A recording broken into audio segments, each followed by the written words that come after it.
Hi, this is CK at CK Education, and today I want to talk about students who get perfect SAT scores. What kind of students get perfect SAT scores? Well, there's two types of students in my mind, and the students who have gotten perfect SAT scores. Now, when I say perfect, I'm going to be very honest.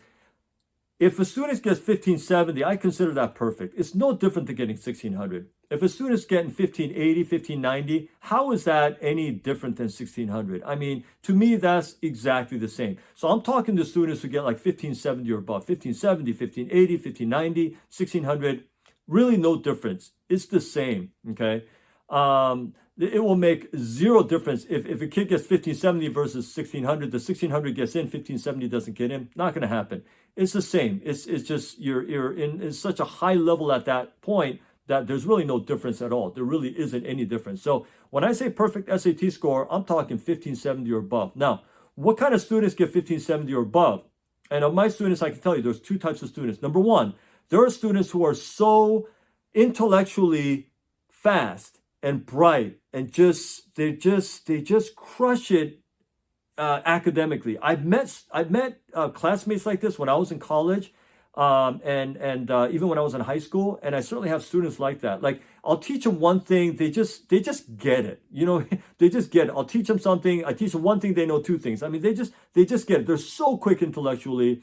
They go through school, they go through high school, they're taking 10, 12 AP classes, and it's sort of a breeze. It's not very hard. They're like A, very easy. Any test, they study minimal, and they're getting A's. I mean, it's just school academics is very easy for them. Believe it or not, there are students like that. And I've had several of those kinds of students. In fact, recently, I had a couple of students like that, and I have had two siblings. One of them finished a couple years before, and this one finished just last year. They both got 1580. I mean, they're those kinds of kids. Okay, so there's those kinds of students. Now, if you're not that kind of student, you can still get that kind of score. And I've had many of those students as well. Now, these students I would consider average students.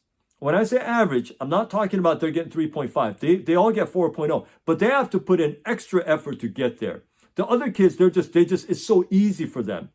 When I talk about, quote, average students, these are actually above average students. But compared to these students intellectually, I feel like they're a notch below in their sharpness, in their quickness, in their ability to understand things quickly. These kids get it in 1 second, and the average students get it in maybe 3 or 4 or 5 seconds. I'm just speaking relatively here, using a metaphor. Okay, so these students have to put in a lot more effort, but they can get the same results. So these students are also 4.0 students, but they just had to work harder to get their 4.0, and they had to work harder on the SAT to get their 1580s.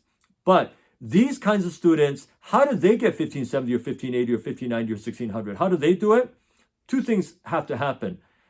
In order for anything to happen, really, in order for you to succeed or to achieve things, two things have to happen. You have to work very, very hard, and you have to work very, very hard on the right things. You got to use the right methods. You have to learn the right methods, and then you have to work very hard to master those right methods, okay? So I always tell students, my job is to teach you those right methods, and I will absolutely do my job. Your job as a student is to master those methods, and that is the student's job. And these students who have gotten a, quote, perfect score on the SAT among my students are all students who have followed that pattern. Very simple. I teach every student the same thing. They are the methods for getting a very high SAT score. But whether the student masters them or not is really up to the student. I can't control that 100%. I mean, I can urge them, I can encourage them, I could push them, but in the end, it's up to them, isn't it? And so, but those students who have taken it to heart and who have mastered those things, who have repeated and practiced it and put in some work to master them, they're getting the 1570s and above. It's very possible. So even if you're not an outstanding, I mean, like just intellectually crushing it kind of student, even if you're just, I got to work hard to get what I get, but even those students can get that kind of score if you will master the things that I teach you, because those are the right methods. And that is the important thing. So those two types of students. All right. Now, what if you're not one of those types of students? What if you're like, well, I'm not getting 4.0. I'm more like 3.6, 3.5, 3.0 even. Can I still get a good SAT score? Absolutely you can. But really, it's relative. Look, if a kid starts out at 1100 and ends up at 1450, that's a huge jump.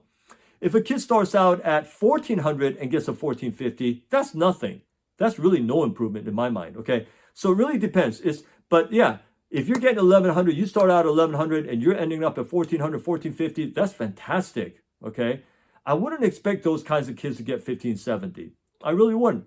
But I would expect if they're getting like 1450, that's awesome, all right? So it really is relative, but is it possible for even those kind of kids to start at 1100 or so to get really high scores? Absolutely, you can. And I've seen those kids get scholarships and do very well and be very successful students. So it really is a matter of learning the right methods. That's my job.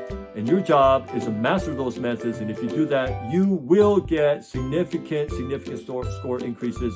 That's just been my experience. So I'm CK at CK Education. Thanks so much for watching. And until my next video, I hope you stay well.